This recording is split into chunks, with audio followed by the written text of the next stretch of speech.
So, y'all know how to read the title. This is going to be my list of the best Archon quests that we've gone through so far in Genshin, in my opinion. And I do want to preface this by saying, just because I like something you don't, or don't like something you do, does not mean anything. I am a random anime girl on the internet, here for a good time, and ultimately, my opinion does not matter. Though, that being said, in the interest of being somewhat unbiased, I will actually be listing things I like and don't like about each Archon quest because, honestly, just because I like something doesn't mean it's the best thing in the entire world, and just because I don't like something doesn't mean that it doesn't have any redeeming qualities. I say all of this because, I'm gonna be real with y'all, I have some kind of hot takes when it comes to the Archon quest stuff, so if you have a different opinion than me, that's great and wonderful because honestly, at the end of the day, you should enjoy the things that you enjoy. So with all of that out of the way, let's get into it. Starting with number 6, I really don't think it's any surprise that I put Inazuma here. The writing was super inconsistent, and a lot of people just felt like Inazuma was lacking in general. It was going in too many different directions, and it just didn't have the time to flesh out all of it to the extent that it needed to be. It's just overall my least favorite. Now, that being said, I will say as a point to Inazuma, it was the first time we had an NPC actually die on us, and honestly, that was actually really pretty good emotional writing. And it did go deeper into the concept of delusions, which, we needed for lore purposes. Also, there were some really pretty impressive cinematics in Inazuma, but other than that, I just don't really have anything nice to say about it. The characters are kind of cool, and honestly, Inazuma does really shine more in events and in character stories. Now, at number 5, we have our first hot take. I'm putting Fontaine at number 5. Now, I can hear you guys sharpening your pitchforks, and just give me a second. I just want to stress that I do actually really like the Fontaine story. It's really good, so just let me explain. Let me explain why I put it at number 5. I just felt like the pacing was wildly inconsistent. The first act was okay-ish. Honestly, I wasn't really that invested in Lenny's trial, so that part kind of dragged for me, but Navia's part in Act 1 was actually super cool, and then discovering what happened to the Oceanids was also super fun. But, and this is a big but, the Fortress of Mirapede was a huge disappointment. It dragged so hard for no reason. The ending cinematic with Wriothesley and Cloriand running from the Primordial Sea and the Nuviolette stopping everything, fantastic, no notes. But the lead up to that was so boring, and I say that as someone who loves Wriothesley as a character and really wanted to like the Fortress of Mirapede, but it just sucked. It was so boring, the pacing was terrible, and I will say while the final act of the Archon quest was super cool and amazing and really good, even the lead up to that dragged so hard for no reason. I felt like Fontaine had really strong beginnings and then really strong endings, but the middle bits, oh my god, I just wanted them to be over. And at the end of the day, that's what really destroyed Fontaine's ranking for me. It just had the weirdest pacing out of all of the Archon quests. The story beats themselves were super great, and I enjoyed the story overall, but there were too many times that I was playing through the Archon quest and I was like, oh my god, can this just be over with? I just want to get to the fucking point. So basically, the story of Fontaine is really good, but the terrible pacing and execution of the story is what put Fontaine in 5th place for me. At number 4, we have Mondstadt. Now, honestly, I really debated between Liyue and Mondstadt here because I actually really love both of the Archon quests for this area, especially since I feel like they were really good intro stories to Teyvat.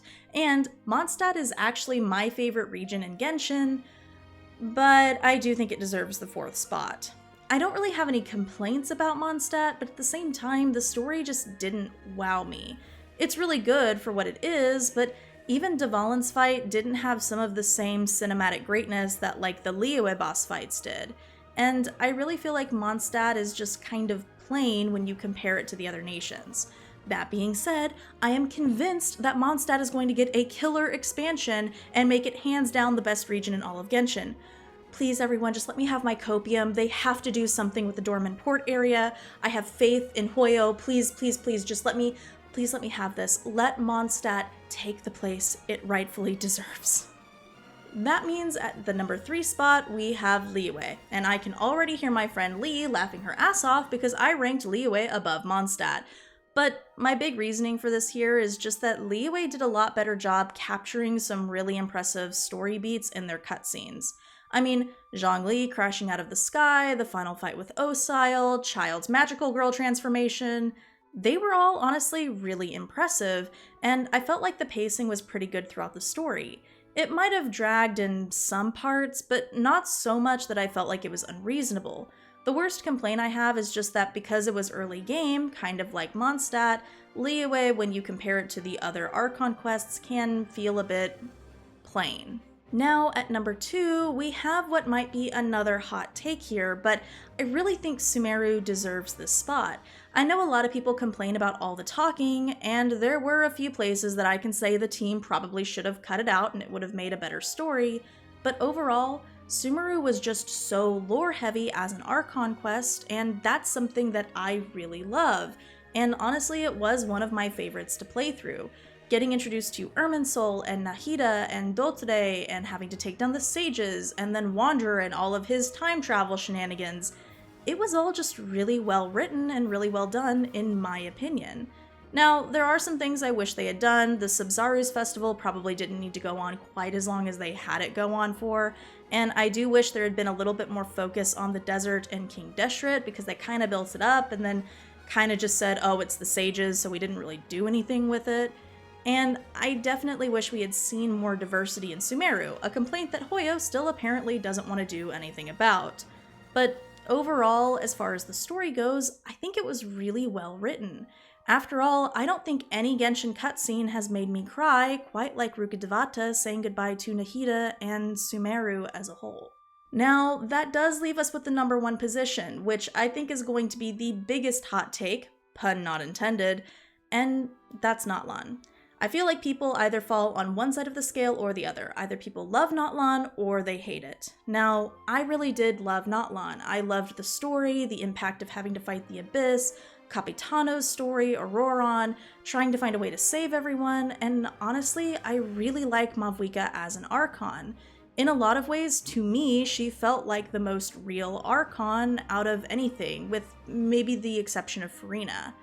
The fact that your actions in the big war against the Abyss can either save or kill people was a really amazing touch, and then watching Koichi die was horrible.